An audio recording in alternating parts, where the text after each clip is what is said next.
Dear reader, may this letter be disseminated throughout the communities in which it will have the biggest impact. My name is Lejean. I am a 31-year-old black male currently incarcerated in a California state prison, serving a 25-year-to-life sentence for first-degree murder.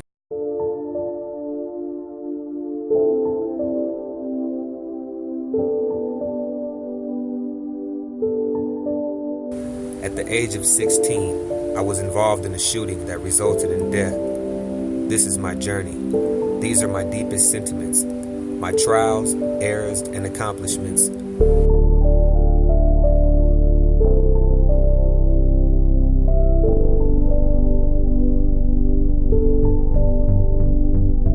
To give you a brief history of my life prior to coming to prison, I will share with you the conditions of my childhood in which I grew up.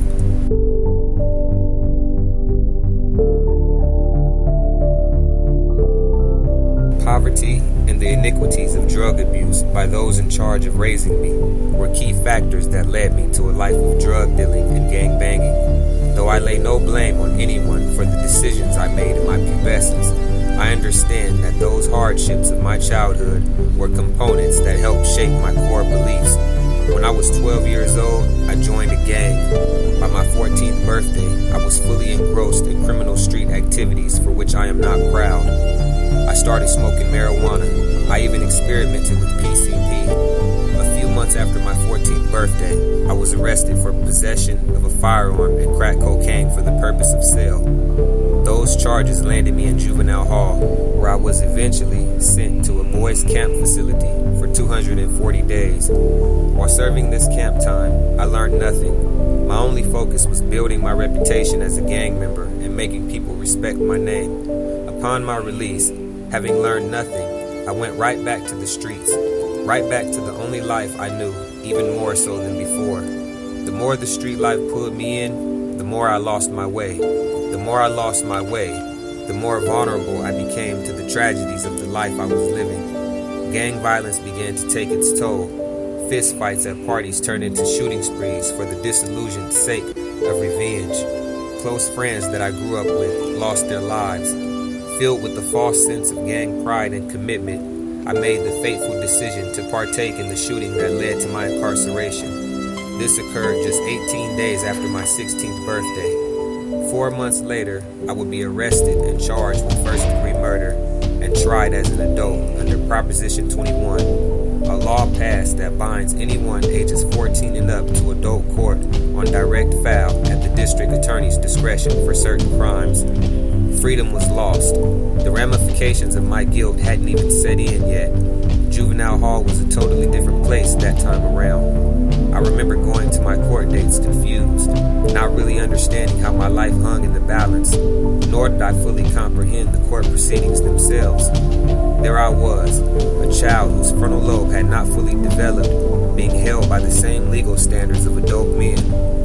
On April 2nd, 2003, after pleading guilty to first-degree murder, I was sentenced to 25 years to life in prison. I was 17 years old. My introduction to the state penitentiary came at 3 a.m. in the morning, while still in juvenile hall just 6 days after I was sentenced.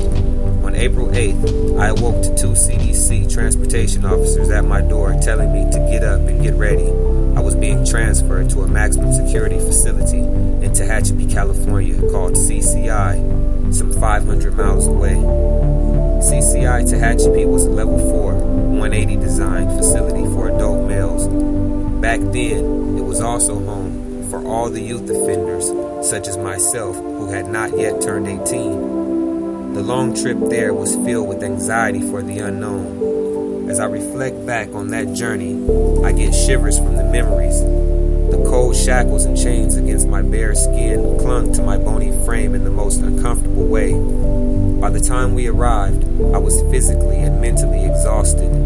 A blanket of curiosity fell upon me, coupled with anticipation to see what awaited me. The moment I arrived in Tehachapi, I felt besieged by an unwavering misery, a cloud of depression so thick that it didn't begin to dissipate until several years after my departure from Tehachapi. I spent a total of 8 years in maximum security prisons amidst the warfare and hostility. Those places, however miserable they were instrumental in my growth towards maturity. A boy becoming a man while incarcerated is faced with two options. Either he gives up hope and gives in to all the negative aspects of prison life, or he takes that time to gain insight on the nature of his ways with correction in mind. My growth towards maturity was not an easy one. I faced the delicate task of navigating the violent terrain of prison safely. That would prove to be harder than it seemed. Haunted by the ghost of gang affiliation, I found myself in altercations that erupted to full-scale riots. This was due to my ongoing criminal thinking. Laying in a cold cell in administrative segregation for participating in a couple riots, I reached that point that a man reaches when he has to hold himself accountable. No longer were the excuses of my youth valid. It was in those dark times that I made the choice to give myself a chance at a second chance at life. Apostasy is an abandoning of what one has believed in as a cause or faith. Apostasy does not occur overnight, nor is it forced. Change begins with the reckoning that change is needed. Following my release from administrative segregation, I felt more at peace with myself and my situation. My main focus became bettering myself through self-help classes and furthering my education. With my mind set on positivity, I knew that I had to guard myself against the company I kept. Bad company corrupts good character, and good character rebukes bad company. I once read a quote that said, "Knowledge isn't such until it is assimilated in the brain and it shows in your character." The scope of my consequences were measured by my actions.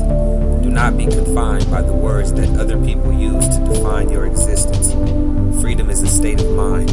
If you find yourself enslaved by core beliefs that are not conducive to a healthy lifestyle, do not be afraid to rewrite your inner script.